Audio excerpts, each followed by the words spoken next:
Hello everyone! Welcome to my channel, Lynn Joyce Mahumot.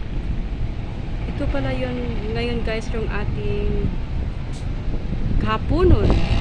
Ayan, sobrang itom guys, oh. Yan na ba yung dulot ng bagyong Christine? Super duper lakas hangin sa taas. Ayan yung ulan. Nagkuan.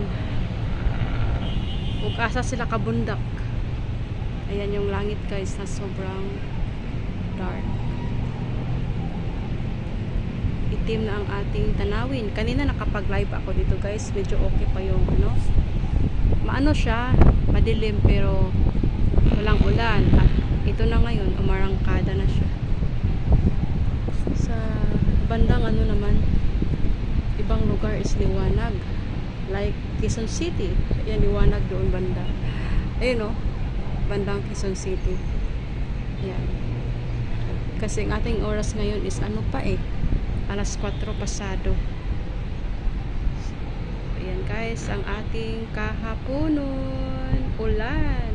At ito pa ay dahil kay Christine. Yan yung ating tanawin or ganap sa hapon na ito. Ulan. Itim guys, sobrang itim. Matako tingnan. Diba? Ayan na, hangin na. At doon talaga bandang Alabang guys. Area Alabang. Ay super duper itim. Diba? May kidlat pa. Takot ako. Yan tanim ko guys sa sunog. Yan na sunog yung dahon. Malapit na yan siyang goodbye. Pati yan siya Tingnan guys nangyari dyan. Sunog yung mga dulo. Nag-question pa ako kung bakit siya nagkaganyan. Kung bakit siya nagkaganyan.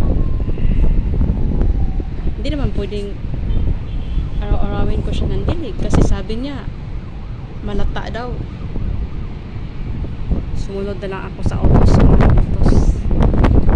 Ayan guys, ang ating kahaponon.